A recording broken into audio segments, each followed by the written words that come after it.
Hi, my name is Keenan. And I'm Dominique. And you're listening to Saving Lives with Drones. Well, this is episode number 7. We're just plugging along. Just picking up some speed. It's like picking up some speed. It's like, woo-hoo. Yep. We're moving along. So, let's see. Where do we begin? Sponsors. Skyora. Once again, they pay our bills, and we're very thankful for them. They're one of Chicago's leading aerial imagery service providers. So if you need aerial imagery services, go check them out. Yeah. So we're going to talk about... Somebody had a fun time. I had a fun time. Somebody had a fun time. I had a fun time. I went to a National Public Safety Conference, the very first one in Charlottesville, Virginia. How was it? I had a blast. I mean, where else can I meet a bunch of like-minded safety professionals from across the nation trying to build drone programs or well into their drone programs? Because some of them I was blown away with some stuff I saw. Really? Well into their programs, got together and just shared best practices, learned from each other. I mean, it was great. I thought the entire conference was just awesome. So it was basically over a 3-day period. Okay. They had a pre-conference, and you could either go to the first conference. The first day was Monday, and they had a pre-conference, or you could have there was a FEMA class. Okay. Where they were talking about using drones for emergency management. And then the second day, which was really the first full day of the conference, was basically just different panels throughout one of them. I was actually asked to be the fire service chair for the fire service panel, which was really awesome. I'm super humbled and honored. I had 2 great guys with me. First of all, the famous one, the only, John McBride. Really? From Rocky Mountain Unmanned Systems, or UAS. He is a thermal imaging guru, and he just, his company just specializes in building industrial solutions for, public safety and industrial operators that are out there. But I would say probably his major focus right now is public safety. I think they're getting more into industrial, but when it comes to thermography and knowing how to best use it with drones, he is your guy. The other great guy that I saw is, and they have this amazing drone program. They're actually in Virginia. It's York County, and Chief Chris Sadler. Nicest guy in the world, very helpful, and I chatted with him, and they have a very great good program.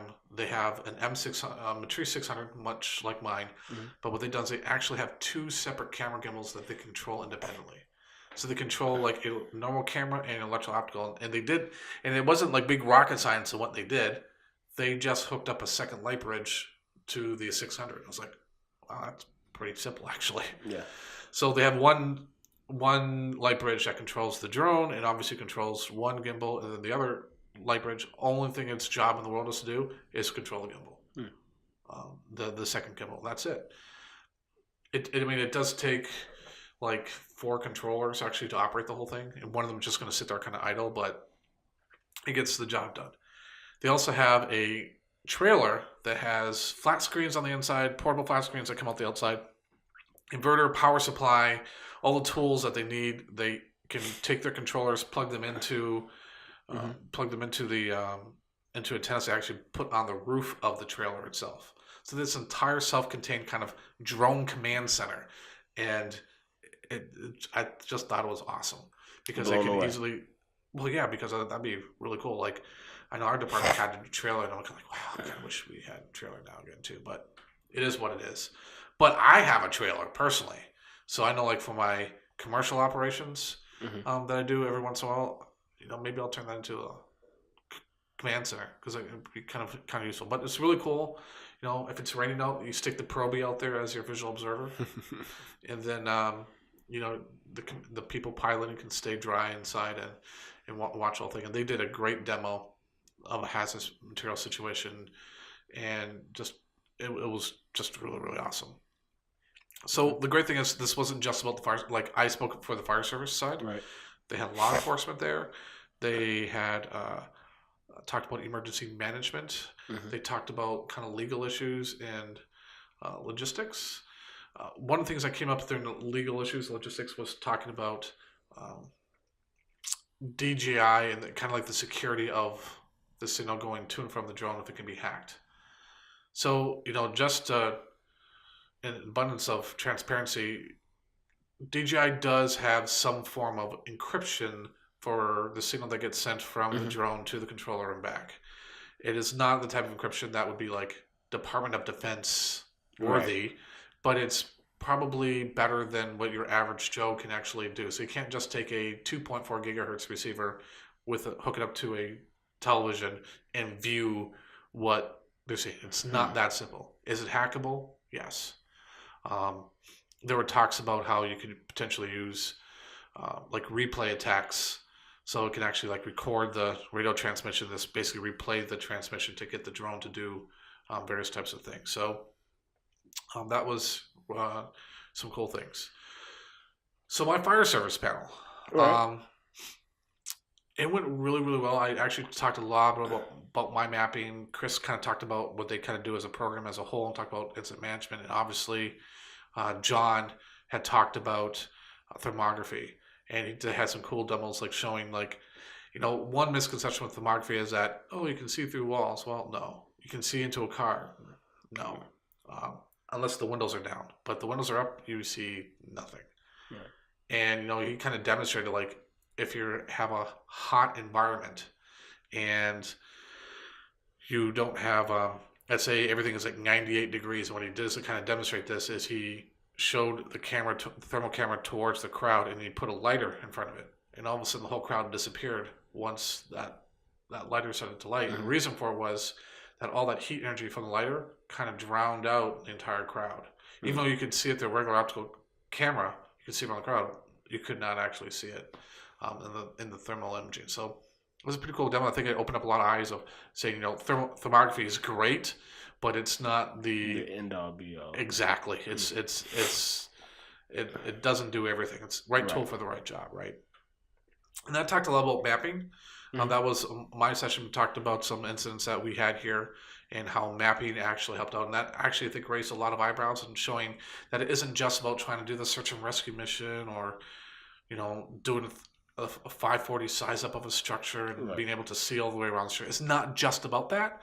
It's also about being able to, plan out an incident, pre-plan a structure, and being able to use the tool to its full potential. Because in reality, I think most organizations will get more value out of pre-planning with a drone than anything else. Right. I think that's going to be reality.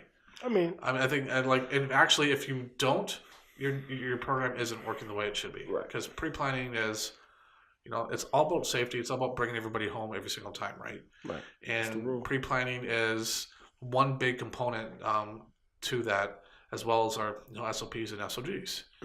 And having that drone being able to provide that type of information is going to be critical.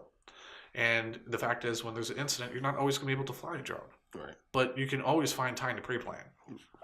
There will always be a good day to go out and pre-plan, right? So I think that's one of the key things. So some other cool things that I saw there. Obviously, we had John McBride with Rocky Mountain Unmanned Systems. He had his Matrice 600 there. I actually had mine there. I never actually flew it, but I had it there. I actually brought all three of my drones out there: my Inspire 1, my Inspire 2, and my Matrice 600. And actually only used my Inspire. I used the Inspire 1 for the mapping mission. So there was this demo that we had, and they asked me to do the mapping demo. And it's nothing like sexy, right? It's just open up the app, figure out exactly the parameters I'm going to use for mapping the particular area, and then map that area. And then the drone takes off, goes through the sky, and comes back and lands, and that's it. Then you take the imagery, put it in the computer, and then you all of a sudden show this really cool 3D model of what you just mapped. And that's where the real value comes in. The other bits that I thought were cool is like Fly Motion. They're a company, I think, out of Tampa. They actually had a command center van, which was really, really cool. It was kind of like the York County's trailer, but it had more. It had way more sophisticated stuff in there. They actually have, a real command vehicle, that's probably like $1 million type of thing. That actually has like a conference room built into it. They had it wasn't there, but I actually saw images. I was like, wow, that's impressive. And they can actually control, operate multiple drones from that area. So Really? this is a great conference I had. I got a chance to talk with the FAA directly from the UAS integration office. I talked with some folks out of there. I talked with Romeo from DGI, who's really in charge of the kind of education and public safety side of the house. I talked with